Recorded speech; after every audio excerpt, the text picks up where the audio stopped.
आप bloody Mary से संबंधित कुछ ऐसी बातें जानेंगे जो कि शायद ही आपने कभी पहले सुना होगा।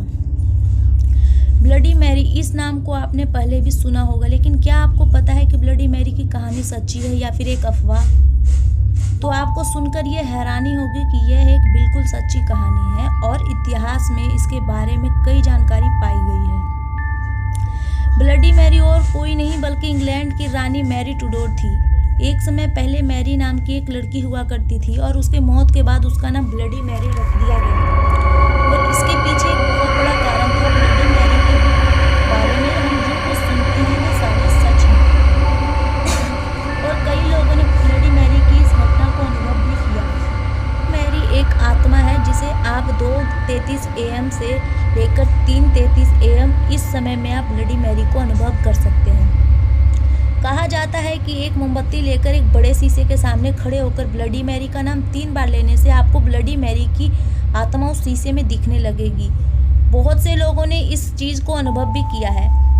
इंग्लैंड के एक व्यक्ति ने रात के 2:40 AM को अपना घर के शीशे के सामने खड़ा होकर 3 बार नाम लिया ब्लडी मैरी का। कुछ समय बाद उसने शीशे में एक लड़की को देखा जिसकी आंखों से खून निकल रहा था। कुछ सेकंड में उस लड़की का चेहरा शांत रहा और कुछ देर बाद वह लड़की शीशे से बाहर निकलकर उस आदमी की आंखों को नोच लिया, लेकिन फिर भी वह आदमी जिंदा बच गया। और कुछ ऐसे भी लोग थे जिन्होंने अपनी जान भी खो दी। ऐसा माना जाता है कि अगर कोई ब्लडी मैरी का नाम 3 बार पुकारने के बाद अगर कहा कि आई स्टोल योर बेबी, तो उसे और भी ज़्यादा गुस्सा आने लगेगा। इसका मतलब यह है कि मैंने तुम्हारे बच्चे को चुराया।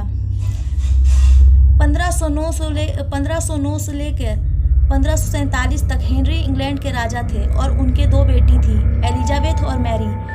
पहले ज़माने में राजाओं की एक से ज़्यादा बीवी हुआ करती थी,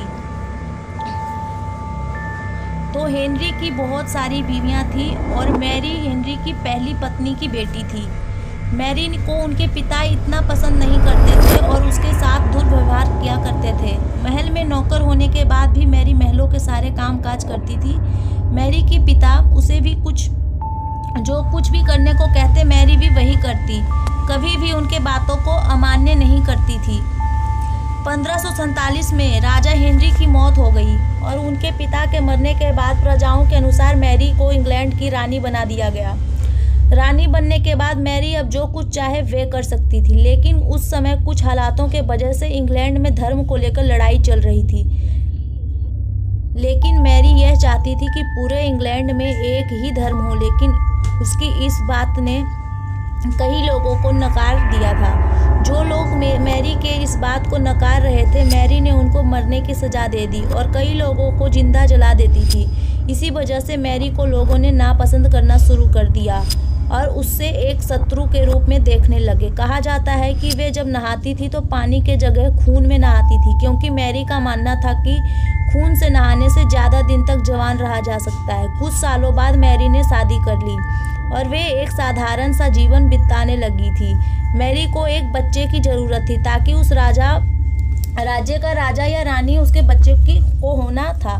कुछ महीने बाद मैरी गर्भवती हुई और इससे पूरे इंग्लैंड के लोग भी खुश हुए कि मैरी को बच्चा जन्म लेने वाला है। लेकिन उस समय एक बहुत ही अजीब चीज़ हुई। कोई भी बच्चा मैरी के गर्भ से जन्म नहीं लिया था। इस घटना से सभी बहुत आश्चर्य हो गए थे और कुछ महीनों बाद मैरी के पेट पहले जैसा नॉर्मल हो गया। उस समय के ओझा ने उन्हें बताया कि इतने दिन से कोई बच्चा नहीं बल्कि एक भूत निवास कर रहा था। कुछ दिनों बाद उस भूत ने फिर से मैरी के पेट में निवास करना शुरू कर दिया। वे फिर से गर्भवती हुई, लेकिन इस बार भी कोई बच्चा पैदा नहीं हुआ और कुछ दिन बाद मैरी की मौत हो गई। मैरी को लोग उन्हें निर्दयी मानते थे क्योंकि वे लोगों को जिंदा जला देती थी और खून से नहाया करती थी। जब वे भूत मैरी के पेट में निवास कर रहा था तो और कोई बच्चा पैदा नहीं हुआ तो लोगों ने मैरी को शापित घोषित कर दिया और इसी के चलते उसका नाम ब्लडी मैरी रख दिया गया। मैरी के मरने के बाद उसकी बहन एलिजाबेथ को इंग्लैंड की रानी बना दिया गया। तो फ्रेंड्स, अगर आपको स्टोरी अच्छी लगी हो तो आप आगे अपने दोस्तों में ज़रूर शेयर करिएगा। Thank you.